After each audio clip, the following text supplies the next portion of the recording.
Mike Fitzpatrick. How you going? Great to chat. Thank you so much for doing this. We've known Absolutely. each other forever on Twitter and X, and you've been part of our micros masterclass and macros masterclass.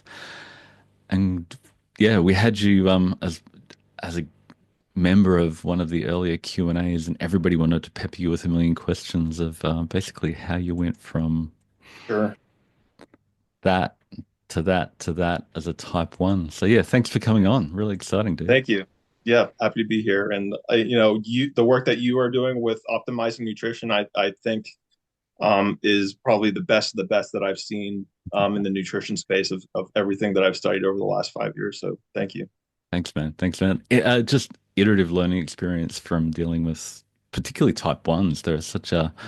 a fascinating guinea pig that I've got two in the family. I get to have two type one guinea pigs that I can watch the glucose and insulin and diet and understand how everything works and then quantify that. And then we can learn so much to help other Yep. people, which I think, There, yeah.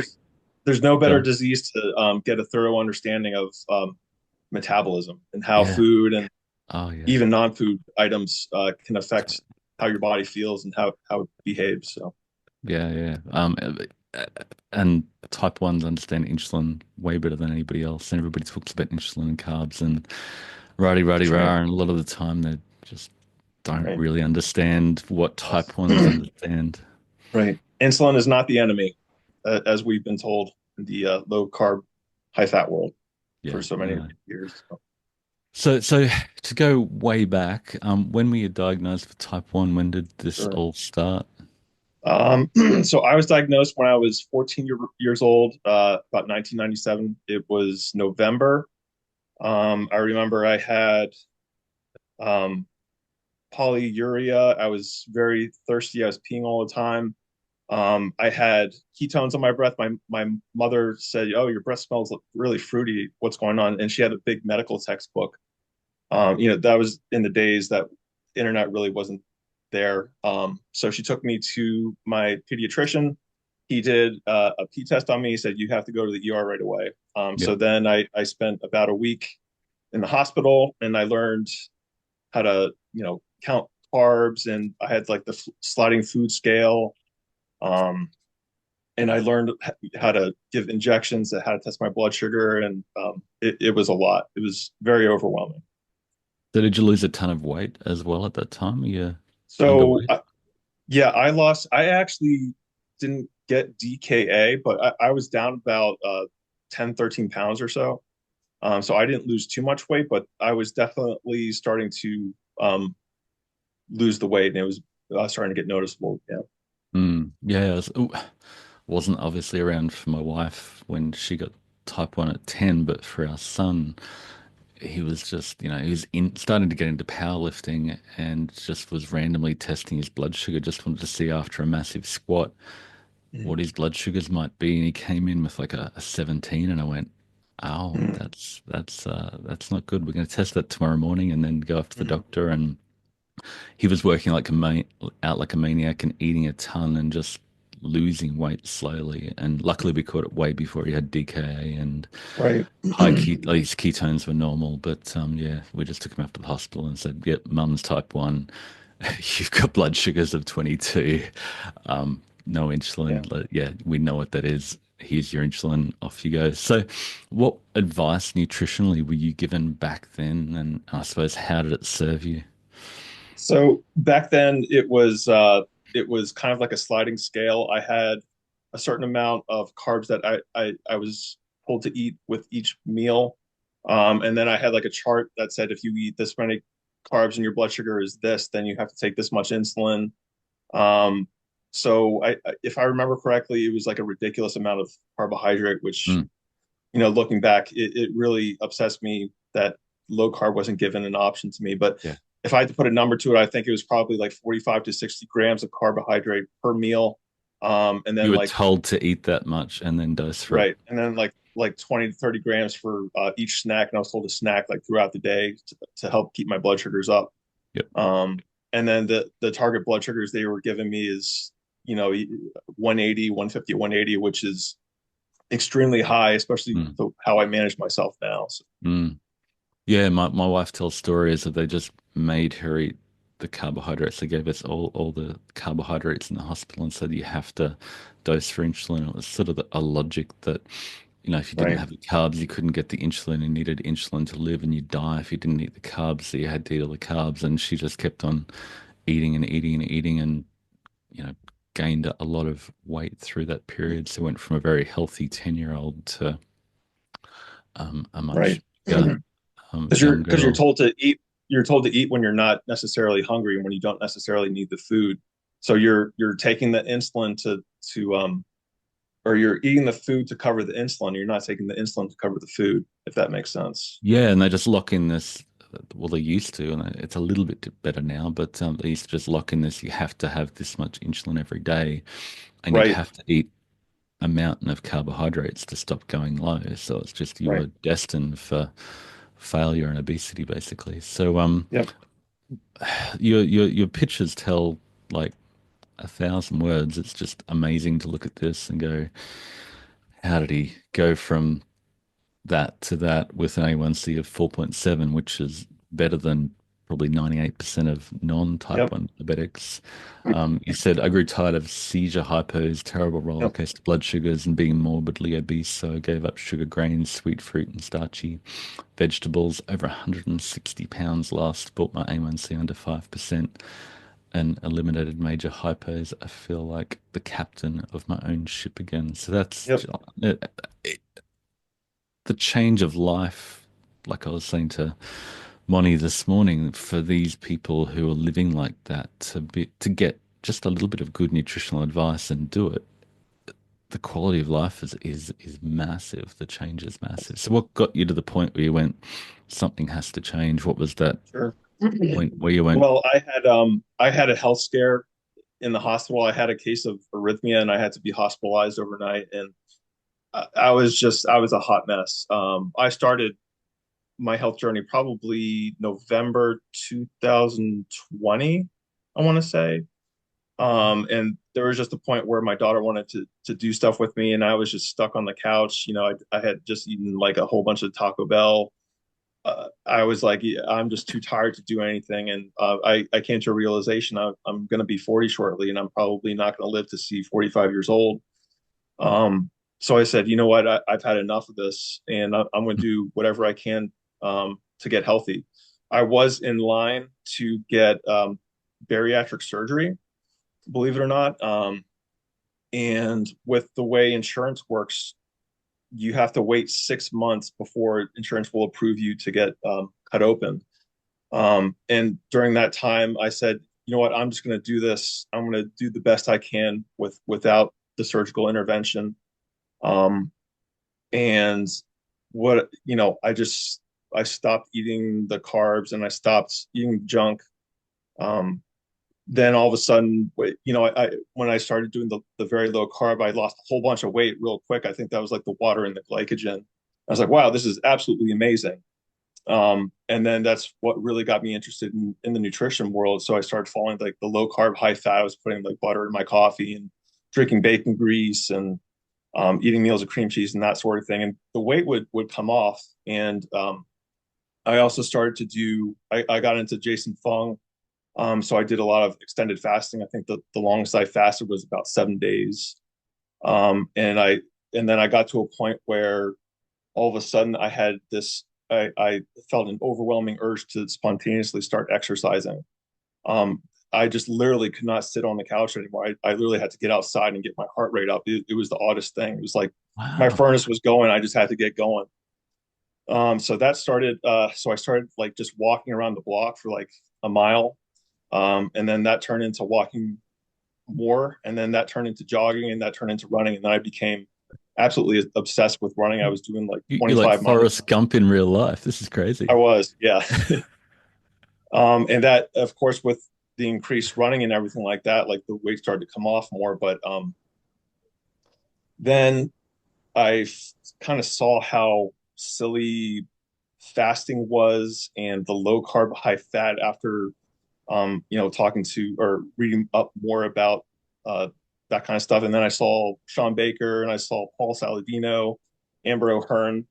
So I kind of fell into the carnivore crowd. So I stopped doing the low carb, high fat, and I did very strict carnivore for a year, and I felt absolutely amazing. Looking back, I think it was probably because I was getting a lot more protein than I was Mm, used to. And that's about the time when I started picking up weightlifting a little bit more. I was doing probably like 10% weightlifting and 90% running and cardio. And then did that for a year. And then that's when I got into kind of Ted Naiman, Marty Kendall, Richard Burdenstein, low carb, high protein type world, mm, which I can say without a doubt is the best way to manage blood sugars, and is the best thing that I found for my training and my energy levels and my mm, metabolism and everything mm, like that. And that's kind of where I sit today. I stopped doing so much running, and I really became a lot more obsessed with weightlifting. So that's really my passion these days. Is I went from kind of cardio centric to resistance training, and that's kind of where I find myself today. So, And I think you said with the high fat fasting, you were finding you were losing muscle and you really got concerned about that. absolutely, I lost all kinds of muscle. There's pictures of me when I would. So I went from about 400 pounds to um, probably like 230 or something like that. And if you look at pictures of me, I look like skinny fat. Like I didn't look healthy. I would have people come up to me in the hallways at work and they'd say, you lost a lot of weight. Are you okay? You look Are you sick. okay? Like, are you sure everything's okay? And that's not, I was kind of Not a good shocked by that. sign when people are going, are you okay? You don't look Exactly. good. Like they thought I had some major disease or illness or something like that. And then Yeah, I realized that, yeah, yeah, I got so the those middle picture, photos. So a lot of people in the last chat with Laura, who'd also lost a ton yeah, of weight, said, what do you do about the loose skin? So you look at this, you've lost a ton of weight, but you don't look healthy. But over here, you're a different man. Did you get weight loss, yeah. skin removal surgery, or tell us about that? No, no. So, um, yeah, when I lost all the weight, I definitely had like the bingo wings, and I had huge flaps of skin. It wasn't fun, but I found that with weightlifting, it and just getting leaner and building more muscle, it really fills out your body. So it really depends what your skin is hanging off of. Mm, So it'll kind of fill out your skin. So that really helped me.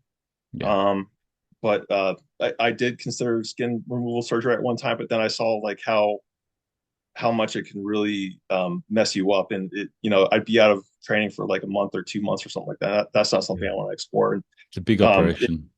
it's a huge operation, and right now I don't think I need it. So I think I'm one Yeah. of the lucky ones. Yeah. So basically, the same skin is now hanging over muscle rather than Right. drooped over a skinny clothes hanger. So it's a you look. Everybody went, "Wow, what's he doing?" And wanted to interview him first. So yeah, that's great. So really, the fear of surgery, of weight loss surgery, of stomach surgery and skin removal really motivated you to go, I don't want the surgery. I'm Right. gonna play hard and do what I can to avoid that and put in the hard Yep. work. Because I used to watch 600 Pound Life all the time. I don't know if anyone has ever seen that show, but it there's a thing in the very beginning that says only 5% of weight loss surgeries are successful long term. And I was like, that's a huge commitment. Get yourself cut open, redo all the innards for a 5% chance of success. And you can out eat any kind of weight loss surgery if you're just eating potato chips. Like there's Yep. no stomach Yep. surgery that's going to stop, diet or soda Mm, and potato chips and yeah. donuts and that sort of thing. That'll just go right through you. So you really have to make a commitment to change the way that you eat. Mm, And for me, that was low carb, high protein, and increasing the satiety per calorie. So mm. Yeah, you hear stories of people who are just going, I'm so hungry, I need food. I'm going to blend up my KFC and my Big Macs and so I can get them down with a straw. And you can't fit in the lean steak and the broccoli and the right, chicken. You just can't fit that in. Did you want to touch on weight loss drugs as well? You said in chat before yeah. Nothing against them, but Yeah, I haven't used them, but I have absolutely nothing against them, and there should be no shame or stigma in anyone that feels that they need to use it to get to a healthier place. I think everyone should use whatever tools are at their disposal. And I think with these drugs, as they become more and more developed, you'll see the next couple of generations coming out. Potentially, obesity can be 100% medicated away, and we can concentrate um, on bigger and better things. So mm. if someone really needs to use medication to get there, I'm all for it. I'll be 100% behind them. Yeah, I don't know if you got any comments on it, but I suppose my caveat is that A, they're really expensive and money is real. And if we spend money on Yep. medication, then if we medicate everybody who's obese, then it's $2 or $3 trillion a year just for Americans, and they can't afford Well, that with the debt. that's a supply and demand issue. And if we redo the laws in our country with IP and that sort of thing, and Mm. figure out ways to It, make drugs safer and it's less actually a lot expensive. cheaper to get Ozempic in Australia than Right. America. The American health system is just crazy. Yeah.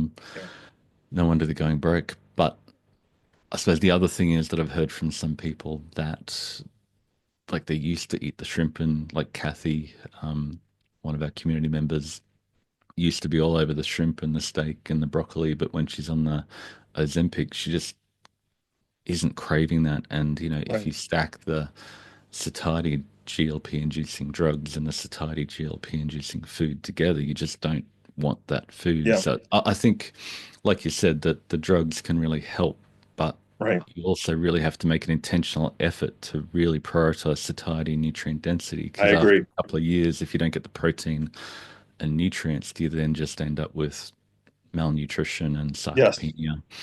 Yes. Yes. We don't want sarcopenia or sarcopenic obesity. That's why it's critically important that we measure and track how much protein we're eating every day, in Mm. addition to the weight training that we're doing. We need to make sure that we're hitting our protein targets and um, exercising our muscles so that we're losing body fat. We're not losing lean tissue, Yeah. So whether in your we're on ones or not. Yeah, so in your journey, what are the biggest things you had to unlearn? Like you went through carnivore and fasting and carb insulin model. You're still raging on X about carb insulin model, which is fascinating. Like and I went through that same thing of I think everybody does. Bernstein. I found Bernstein, he was amazing. Then we all fell into keto for ages, and I believe that, if I could just not eat carbs and drink bulletproof coffee, I'd be able to turn off my pancreas like my wife and now son, and I'd lose all the weight. But it didn't work like that. What would you tell somebody with a working pancreas about insulin? Yeah. So well, I would say that insulin is not the enemy of weight loss, and that's something that I learned specifically from you, Marty, after reading several of your articles, which were fantastic. Thank you. Insulin is the cart, not the horse. Mm, The cause of weight gain and weight loss is our calorie balance. We are going to eat to satiety no matter what. We can't fight our lizard brains for that long. We don't. No one has the willpower mm. that's that strong. So the goal is to eat to satiety with fewer calories, and By that's really changing the name. what you eat. By changing what you eat, increasing the fiber, increasing the micronutrients, increasing the protein. Um, and insulin's primary role is actually to hold all of our fuels in store, Mm, as opposed to address postprandial blood sugar rises. So mm. there's really, there's lots of black swans that kind of tear apart the carbohydrate insulin model of obesity. And after learning about those, I think it's really important to understand that the satiety, there's more than one road that leads to Rome. Mm. So you can eat a high satiety diet, whether you're vegan or carnivore or low carb or high carb or anything in between. It's just, we should all be a little bit more, or we should all be a little bit less fat, a little bit less carb, a little bit more protein, Mm. and just keep at it day after day. So Do you want to explain basal bolus insulin balance for, Sure. everybody else who just sees the Well, hold they, on they just see a second. those.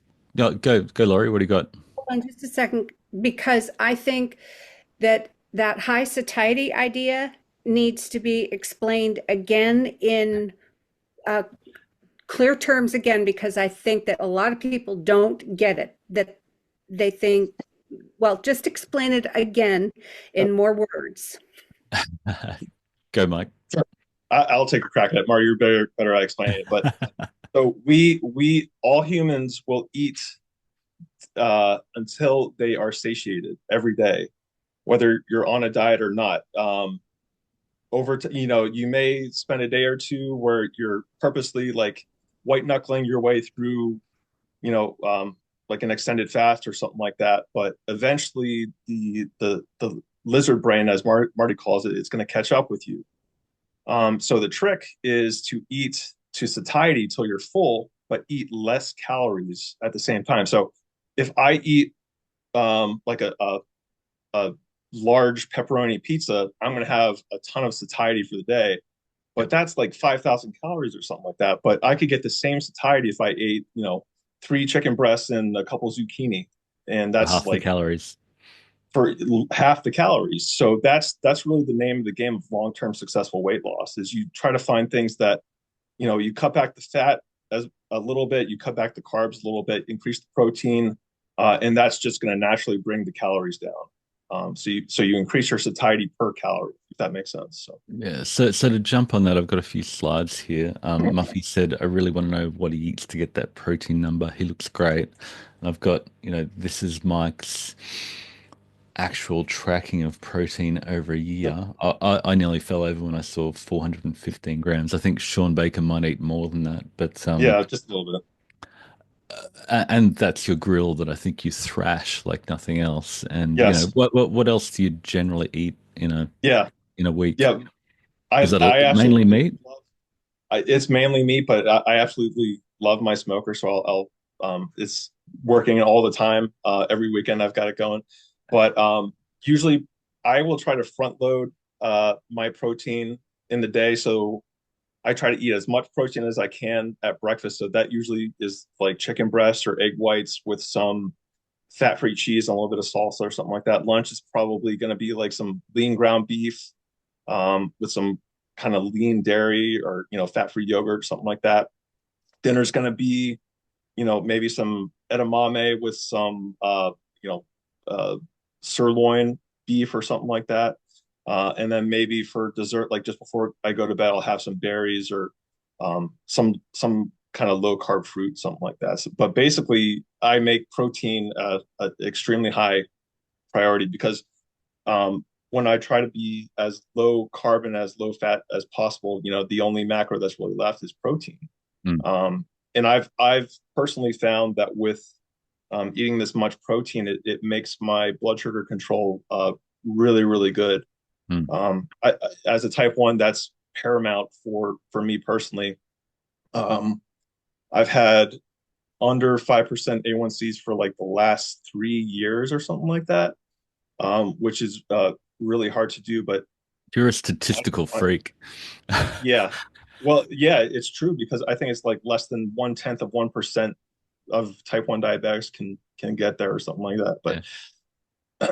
I think a lot of it has to do with it's insulin management and then your diet and then it's Yep. exercise. I Yep. think I've kind of found the combo for me.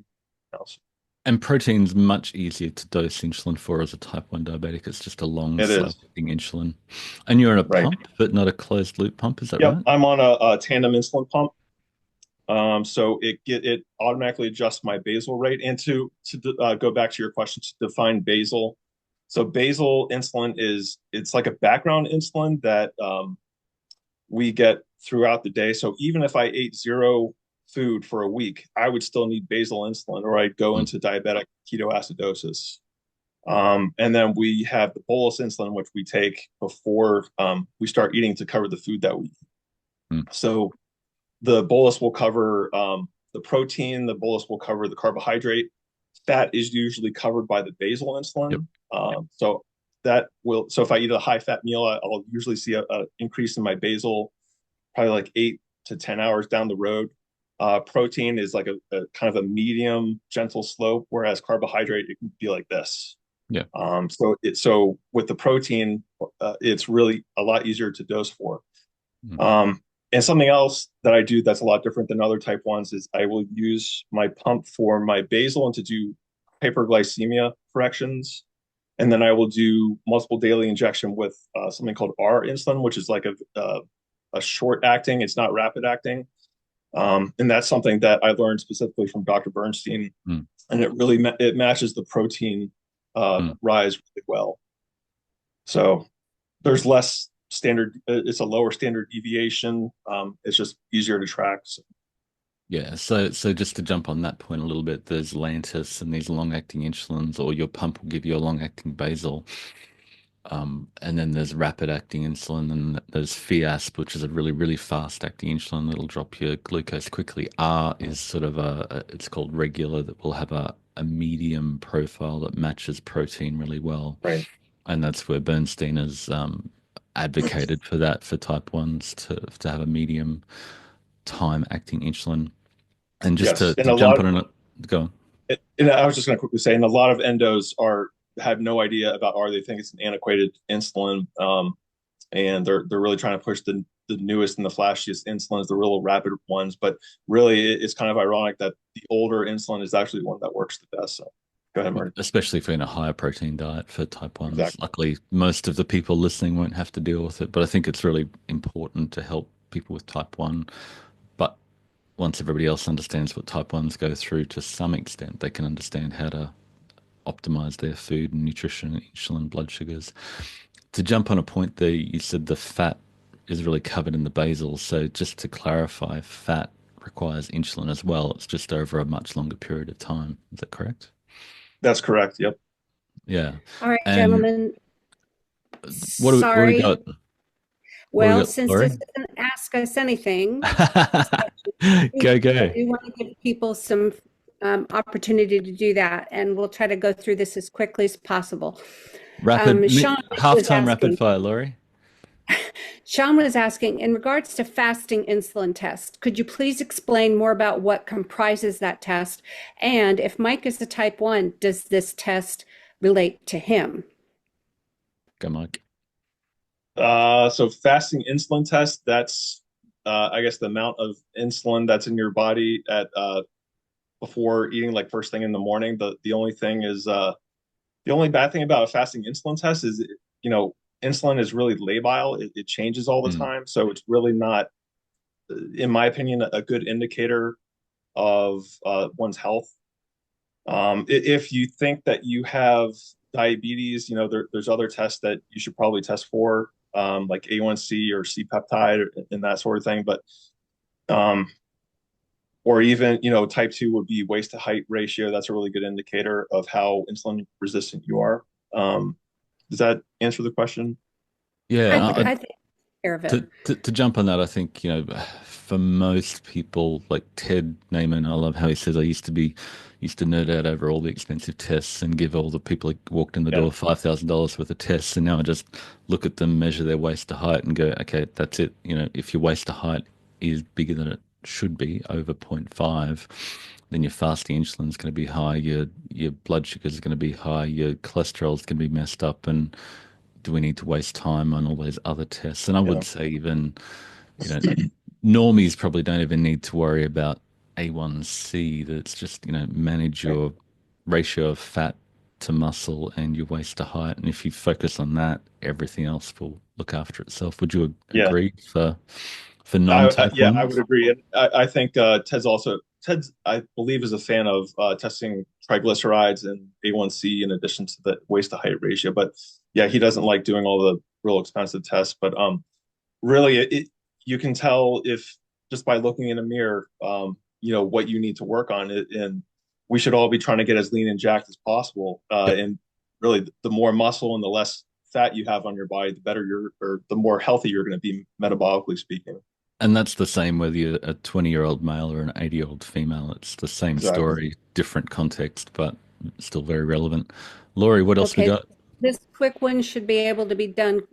It's just a time span. What is the timeline between all three of your photos, Mike, from, when you looked unhealthy to when you looked healthy? Just a quick time frame there. Sure. So I'm trying to remember. Okay, Marty's bringing up the picture here. So the on the left, February 2021, and the middle is February 2024.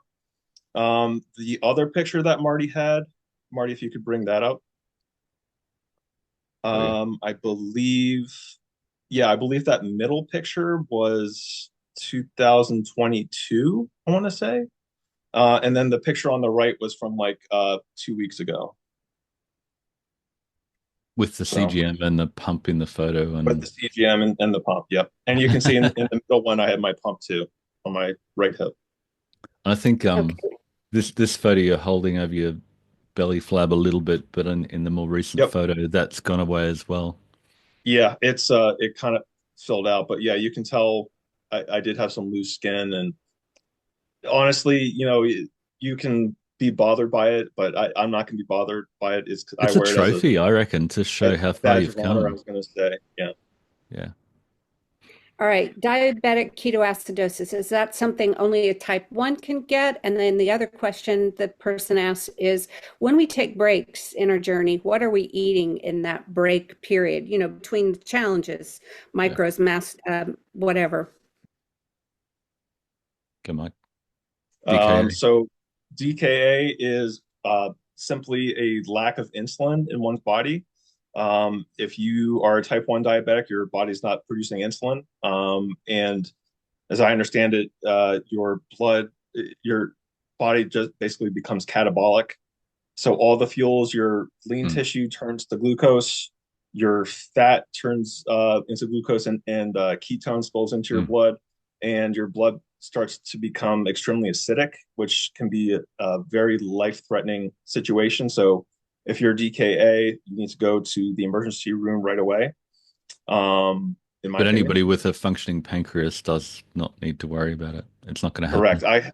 I have heard of acute um, alcohol alcoholics getting euglycemic DKA, but I Oh. haven't read the literature on that. Yeah, that'd be interesting because if you hammer a lot of alcohol, your pancreas will try to burn off the alcohol. So it might, I don't know. I, Yeah. I think I read about one case study, but I don't think that's really established. Whatever. I've also heard of EDKA in type ones that are fasting and who take SGLT2 inhibitors. So take it for what it's worth. But yeah, it affects type ones But in mostly. but in everybody else, I think the key for the 98% of the 99% of the population who's got a functioning pancreas, your pancreas will always make just enough insulin. It doesn't stuff up. It doesn't make mistakes. If you're eating fat, it'll produce just enough insulin to hold that in storage, and it's not much. It doesn't need much because it's easily stored. And if you have protein, it'll go, yeah, I need insulin to store that protein in my body to build muscle. And if you have carbohydrates, your body will go, oh, okay, we've got a ton of glucose coming in. We need to hold back all the energy in storage while we burn off that glucose because we've only got maximum 2,000 calories worth of storage capacity for the glucose. So we have to spike the insulin to hold back all the other fuels in storage. So that if you see insulin as the brake produced by your pancreas to slow the release of stored energy while you've got all this food coming in, it totally flips the paradigm on the whole carb insulin model. And it's like, what's the solution? It's, eat like an adult and eat high satiety, nutrient dense food that's going to satisfy you with less energy. Laurie, what else we got? Halftime rapid fire.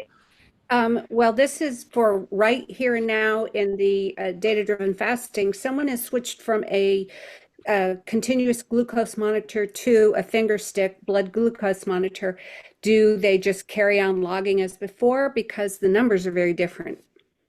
Yeah, the CGM and the glucometer will be different. And for DDF, we recommend an accurate glucometer without messing around with the CGM. So yeah, but we might keep to any questions related to Mike at the moment rather than DDF. Any other quick ones, Laurie? I think Judy wants to know what do we eat when we're taking a break. We might cover that later, Judy, and just in another session and focus on Mike. Okay. So to jump back into the satiety, Mike, which is my favorite topic and something that we think a lot alike on. There was a tweet 4 hours ago. I snipped it, but you're talking about the multifactorial nature of satiety, and Rabenheimer and Simpson popularized the protein leverage hypothesis, which has been very influential for me. But you've said here in response to Chris, micronutrients play an extremely important role in satiety and are often an afterthought in the satiety per calorie discussion. And what I've done with my work is looked at protein's important, but there's all these other factors that make a difference. And I think what you're doing to a large extent is hammering the protein level. You're moving from, whatever you were before. And what are you on? If you're cutting, what sort of protein percentage are you trying to push? Oh gosh. Pretty insane. Probably like 55% these days. So you're off the chart here I'm off in the chart. cutting Yeah, right mode now. when you're trying to lose weight. But I suppose my work sort of unpacks that, there are other factors like calcium and potassium that also play a role. So if you bring those all together, you've got someone on a carnivore diet just has to push that protein lever and get their protein higher and higher and higher, their protein percentage higher and higher and higher. But people on an omnivorous diet have more levers that they can pull. They can go, okay, my body needs calcium. Let's get some low fat dairy. It needs potassium. Let's get some green stuff in my diet. So did you want to natter about your thoughts on the satiety? Yeah, I just think that the debate these days is really over macros, just the different energy macros. And I think one thing that's just really not being discussed anywhere except by you in optimizing nutrition is the micronutrients. So that wheel chart that you just showed, just it shows how important um, micronutrients are for satiety. So if you're just relying on, to Chris's point, he was saying like everyone just says protein in the fire, but everybody's different. Everyone has different needs, and that's true if you're not getting the micronutrients that you need. So you may have different cravings for different foods Mm, based on your micronutrients being low in one area or something yeah. else. So I think it's good to get an understanding of where your gaps may be to help your diet. Yeah, and that's what we do in the macros and the micros classes. So what are you eating now?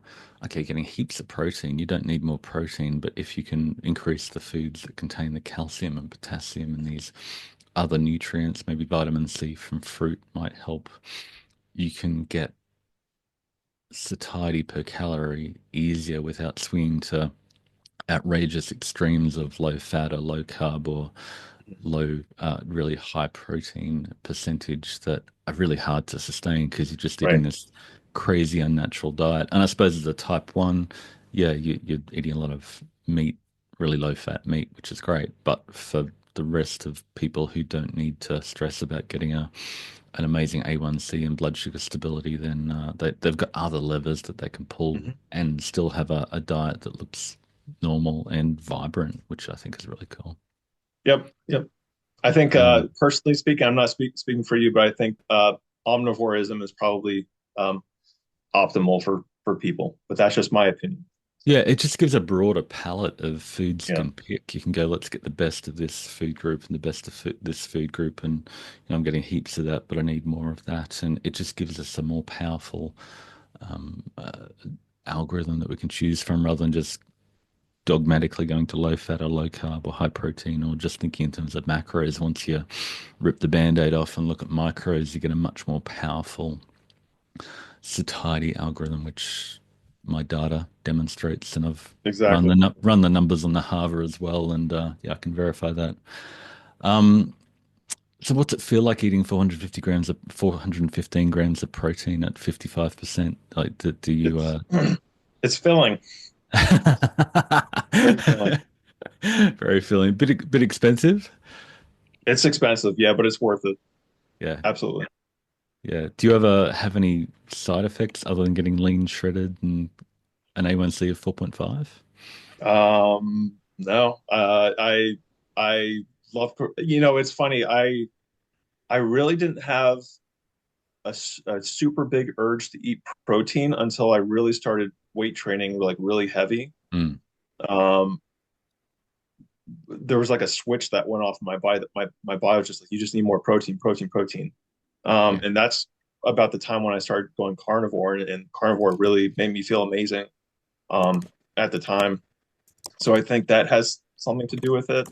Mm, Um, I also have heard that people that exercise more, they maybe don't need as much protein. They can get away with a little bit less, just because they're burning so much energy. They can get away with a lower protein percentage. But mm, and then people who are more or not exercising as much, they probably need a little bit higher protein percentage. But I always look to these days. I'm also looking to how um, bodybuilders and physique athletes how they eat, and I think that's really interesting to yeah. see how they do it because they eat real low fat, but they also eat really high carb. Like you'll see these mass monsters, they'll eat like 1,000 carbs a day, and like they'll be absolutely shredded. And like, of course, they're on like all kinds of They're injecting insulin to force that into their muscles and a bunch of right, other not for normies, but right. But from a nutrition perspective, I just thought that was fascinating. Like I watched a documentary on like Jay Cutler and Ronnie Coleman, and they're just like slamming like oatmeal and rice and just tons of it. And pancakes. it's right. It's you wouldn't think that, but Yeah, and they're just lifting so heavy that they need all that glucose to fuel that activity. right. What was I going to say? Yeah, I suppose people say I can't eat that much protein. I don't have an appetite for protein. It's like go lift something heavy. Your body will scream at you and say, "Give me protein, so I can recover." You'll then want to crave the protein. So it's amazing how our bodies optimize the protein we need for the activity we're doing and the muscle mass we have. So if you increase your activity, you'll increase your muscle mass and increase your protein requirement. It's just a upward virtuous cycle that as you eat more protein, you do something to stress your muscles, whatever that is, and as life is good. So I think you're pretty proud of these sort of charts and Yes. your A1C, and you're in an optimal range that's Yes. statistically improbable. What does that feel like, and why does that matter for you as a type Yeah. one? Well, Like, tell us about how life is different, the way you think, the way you feel, your depression, sure. your mood, your So energy levels. I publish my A1C on X every month. On the first of every month, I test my A1C. And that's for a couple different reasons. Number one is I want to show other type ones out there that are really floundering and struggling that it can be done. If you follow, you know, the Bernstein model, low carb, high protein, and you're really on top of your insulin regimen.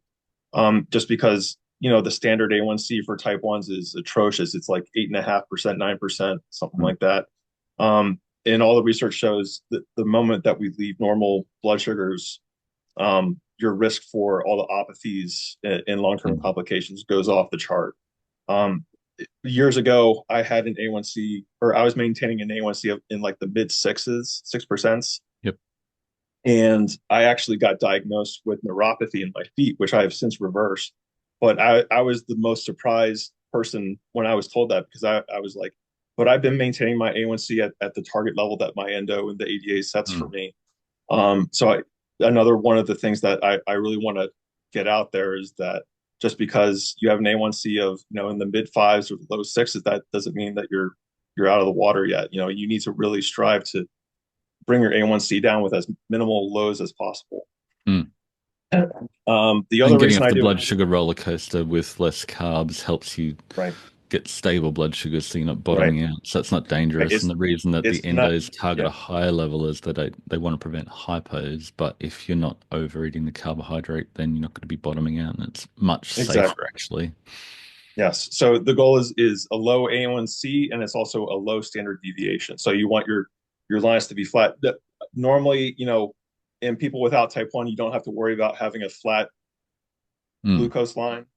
But type 1s are different because if you go up, then you're going to take insulin and it's going to go down, and then you get into an oscillating pattern and your blood sugars start becoming static. So mm. it's really valuable to eat in a way and use insulin in a way that keeps your blood sugars as flat as possible. Mm. Um, Yeah, so, because for and type 1s, it's impossible to match the food with the insulin, and but in a non-type 1, the pancreas does a really good job of matching the food to the insulin, and as long as it's not outrageously roller right, coaster like, and in our challenges, we say, less than 30 milligrams per deciliter, 1.6 millimole is perfectly healthy and part right, of appetite signaling, and a rise of glucose and a rise of insulin is actually, implicit in satiety. So to have, I don't think normies should be, people without type 1 diabetes should be trying to achieve flatline blood sugars because it right. often pushes them to a very low carb, very high High fat fat. diet. Yep, Do you want yep. to unpack that as a type 1? Yeah, that's where things kind of got went wrong with the low carb, high fat movement. Of course, I used to be a member of that myself, but yeah, the non or people without type 1 diabetes, they have a first phase insulin response. So the insulin that gets triggered and released in response to the food they eat is much, much faster than the insulin Mm, that happens in my body. So I have to pre-plan my insulin before I start eating, and try to time it for when the food's going to hit my system. And of course, digestion is unpredictable. There's like 42 other factors that affect how my blood sugar is going to be. Did I exercise that day? Did I get a good night's sleep? Am I sick? Am I stressed out? There's all kinds of things that will affect your blood sugar. So with all these variables, it's extremely, extremely difficult to get flat line. And when you start oscillating like that, it can go mm. out of control for a Yeah, day or even days or yeah. weeks or something like that. And there's people living every day with type 1 that are living in that state of up and down all the time. And it Um, feels awful. It's a whole and different before life. it is, and before I got healthy, I was having seizure hypoglycemic episodes at least like once every 1 or 2 months. It was absolutely, it was terrifying my family. I was taking, I'd eat these huge meals and I'd bolus like 50 to 100 units of insulin. And these days I take maybe like 5 units of insulin for a meal.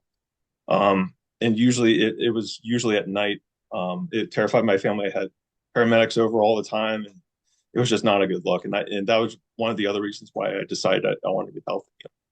I ended up Googling low carb because I heard low carb was good, and I found low carb and type 1 diabetes, and I found Artie Dykman's video on the Diet Doctor website, and I Yep, heard him talk, and that inspired me so yep, deeply, and yep. that's really what kind of set me off with this journey. So Yeah, the Dykmans are, bless them, they're amazing. It changed their life so much. So in terms of the A1C testing, you do that regularly. Do you want to just had a few sure. questions about the tester, and would you recommend it for other people without type 1 diabetes to worry about that? Um, with if you don't have type 1 diabetes, I really don't think it's necessary. I think it would be good to I think it's good to get your A1C measured at your doctor appointments like once a year or something like that. Usually type 1s get their A1Cs tested quarterly um, at their endo appointment, but I'm kind of an overachiever, and that's why I test monthly, and I like winning, so it's kind of a positive reinforcement for me, to be honest. So it helps keep me motivated, and if it helps other people see that it can be done, then I'm all for it. But if you don't have type 1, I mean, if you it's like $15 a test. It's really not that expensive. If you want to test your A1C, why not? I think Yeah, more data is good, yeah, but I don't think it's necessary. yeah. Well, there's a balance between too much data and being Overwhelmed with too much. Our brains can only deal with so much, and if we focus on the most important things, which is for us is satiety, waist to height, how strong you Right. are, and your pre-meal glucose, that's enough to blow most people's brains, and that's why we stretch everything else, our programs over months. So, Yep. there was a question from Judy about late autoimmune onset diabetes. Just want to explain, in your view, the difference between like type 1, which is often, in teenage years, Sure. versus LADA versus type 2. Yep. So you can be diagnosed with insulin dependent diabetes at any point in your life, and I'm not an expert on LADA, but as I understand it, oftentimes it starts out in adults over 30 years old, and it will start off as just elevated blood sugars, and it's often misdiagnosed as type 2 diabetes. And then it turns into full-blown type 1 diabetes, and people are taking metformin to try to get, a blood sugar of 400 down. And unfortunately, they don't do a lot of, they just assume it's type 2. So if you're LADA, I'm not an expert on that, and I don't know too much about that, but I understand that you will need insulin to bring your blood sugars down. So Yeah, it's sort of an autoimmune related thing that attacks the pancreas later on in life. right. And if you do have that, then getting basal insulin early to let your pancreas have a rest so it's not working as hard. And Dr. Bernstein talks about the body sees an overactive pancreas that's trying to bring down blood sugars all the time, pumping out a whole lot of insulin as something in distress and attacks that more. So, I mean, for Yep. most people, it's like type 2 is weight related. So getting your body fat down, your body mass, your muscle mass and strength up is the number one thing. But if that doesn't help bring it down, then testing the C-peptide and those sorts of things, and then getting on some long-acting insulin will slow that progress. Did we want to quickly jump on to weight training? And like Miley had a question about amazing progress. Congratulations on all your hard work in managing type 1.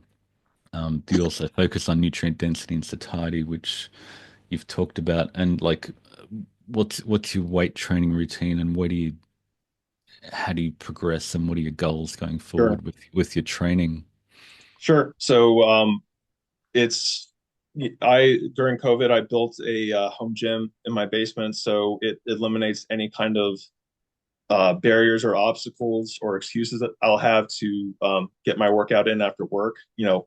Getting a gym membership that takes like 30, you have to get ready, come home, get ready, it takes 15 minutes to get ready, 30 minutes to drive there, 30 minutes to come back. So that's like a huge time commitment, whereas Mm. I can just drop in my basement and just do that. So, and to be honest, you don't need a home gym to get a workout in. You can get a perfectly great workout in just using body weight exercises. And I know Ted Naiman is a big fan of that. So really the only thing you need is just something to hang off that you can do pulls, but you can do push-ups and pistol squats and that sort of thing. But anyway, personally, my current training split, I do push-pull legs. So I will train at extremely high intensity.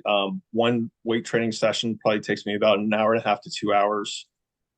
So I will do like a pull training session. I'll take a day off.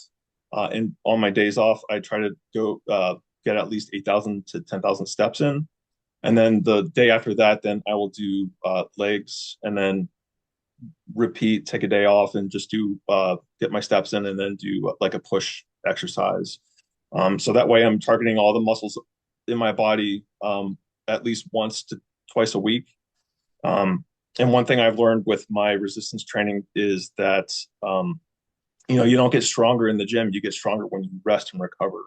So you really have to make recovery a priority. So you have to make sure you get really good sleep after a strenuous workout. After you work out, your number one goal is to get food in you, get enough protein, and just sit on your butt and relax and just try to recover. So I've had a lot of success. I used to do even more volume, but then I found when I cut the volume back a little bit, that's when I had a little bit more success in growing, and I gave my body a chance to rest and recover. So And that's sort of progressive overload. We always try to push things too yeah, hard and break ourselves and then yep, fail and feel like a failure, and like just getting yep, a little bit of stress, relaxing. Do you want to yep. unpack what progressive Sure. overload Yeah. So means for you? every week. every week I try to do either more reps or more weight in each of the exercises that I do. So I have a whiteboard where I write down the number of reps, the weight that I use, and then my at the very right I put my max down that I've done. And then the week after that, then I'll try to do either another rep or I'll try to do a little bit more weight. I will try to aim for 8 to 12 reps, and if I can do more than 12 reps, then I know that's when it's time to increase the weight. So I'll Mm. do like 13 reps, then I'll say, "Oh, it's time to put 5 more pounds on the bench or on the squat or something like that." And then, I might go back to like 7 or 8 reps, but then you just build yourself up week over week. So the name of the game is you don't want to be stuck doing the same weight in the same exercises for the rest of your life. You want to get better and better and better.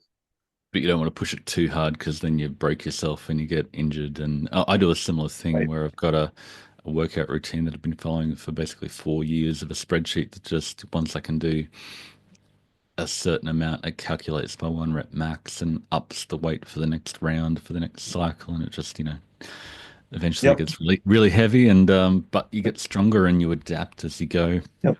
Ran had And a honestly, go on. if someone is brand new to all this, you don't Mm, have to worry about all this nonsense until you're like an intermediate or advanced lifter. The main goal that you should be worried about is just getting in there and just working with high intensity. If you work with high intensity in good form, then you're going to make tremendous gains the first 3 months. yeah. There's something called newbie gains. So someone that's going from not lifting at all to 6 months in, you will be a different person if you're working with high intensity. They call that newbie gains. And during that time, that's when you get hooked into Yeah. weight training because you can see the changes in your body. Yep. And people start saying, hey, instead of people saying, hey, you're sick. Are you okay? Is everything okay? People are like, oh my gosh, tell me You what you're look doing. I'm like, great. you look great. Yeah. Um, Yeah. so yeah. Yeah, I found that with the Strong Lifts app. I just kept on following the progressive overload and I got addicted to lifting stuff and getting heavier and the weight on the bar going up progressively. So it's a lot of Mhm. fun. Ran had a question about I've got a friend whose granddaughter, age 10, was just diagnosed with type 1. What advice would you give that I could give to her? And to put that in another framework, I think a lot of my stuff is like, what if I could tell my wife's parents when she was diagnosed at 10, everything we know now, her life would be different. What would you give advice to Ren's friend or yourself as a 14-year-old newly Sure. diagnosed or to your parents as a type 1? I would say the you need to understand that type 1 diabetics are entitled to the same blood sugars as healthy non-type 1 diabetics, and we have the absolute right to live free from diabetic complications. Amen. Right now, it's a given in the medical community that type 1s will, in fact, get long-term complications, And die and early. they try to keep our targets high. I would say that you need to demand, or your family needs to demand from their care teams a way to get normal blood sugars and to live free from diabetic complications. There's really very few ways to do that successfully. Um, I've heard of people having success with something called mastering diabetes, where it's like a raw vegan or vegan type diet. They don't get the same A1C results as the low carb, high protein Bernstein. And then the other way, which absolutely blows mastering diabetes out of the water, in my opinion, is the Bernstein method. So he's got all kinds of free YouTube videos and he's got a book out there. The book is like 500 pages. It's really difficult to get through. So I would recommend there's a couple playlists on YouTube. There's also a great type 1 diabetes coaching service called Diverge. They're online. They use Bernstein principles, and they're able to get their folks normal A1Cs. So Yeah. And I just posted a link to like somebody who said I got angry one time and wrote 2,000 words, 3,000 words on what I've learned about type 1. So I'll post it in the group as well. And yeah, type 1s deserve a healthy life and good blood sugars. So imagine you yourself in 40 years, and you're passionate about nutrition, you've learnt so much, you've changed your life. What legacy would you like potentially for you to leave? What's your dream? You're passionate about this, not for you, but for everybody, not just type ones, but everybody. What would you like to, what legacy would you love to leave? I guess that you can do hard things. You can, if you put your mind to it, you can accomplish anything. It's just about getting your mind in the right place. You need to become a student of what you want to change. When I became interested in changing my life, I became a student of nutrition and exercise and weight training and diabetes management, and it's my life right now. Um, and I think you shouldn't lose hope no matter where you are in your health journey. You can always improve whether you're 10 years old or whether you're 92 years old. It's never too late to get healthy. That's what I'd say. Right. We've had a million questions in the chat, which are great. I'll cover some of those in our optimizing nutrition community and cover them next week as well. But this has been awesome, Mike. You're a real inspiration. Thank you for being a living example. I just love seeing people like Bernstein and yourself and the grit community just showing what can be done. And once people with type 1 just, I know my wife just saw those flatline blood sugars and said, it can be done. There's hundreds of people doing it. Why can't I do it? Once you believe it, you Right. can see it. And type 1s just set the standard for Yep. the rest of us to follow along and show us as quantified guinea pigs how we can thrive and Yep. dial in everything. Bernstein was a paradigm shift, and he's not really um, accepted in mainstream type one communities, which I think is a shame. But Criminal. I think things will change. Hopefully, showing success that is people want to be with the winners. People want to be healthy, and if they see other people doing it, then they're going to start asking questions Mm. how it can be done. So Yeah. Thanks so much for here for sharing your them if they have story so questions. other people can check it out. Right. Thanks, man. Any other final thoughts before we jump off? Nope. If I know see a ton of questions in here, I'm not sure if we hit them all, but if anyone wants to reach out to me, I'll be in the Mighty Networks. Feel free to DM me or start a thread. I'll be happy to answer you. You can also follow me on social media. I'm there for you if you need anything. So, Yeah, you're on Facebook and X, very active yep, on both. So yep. thank you so much, Mike. It's been a blast. You're a good guy, and thank you for everybody for tuning in live. And I'll see you next week. These are great. I'm really loving interacting with the community. Yeah. Sorry we didn't get to all the questions, but have to keep doing them. Hey, that's great. Thanks, everyone. Bye. All right.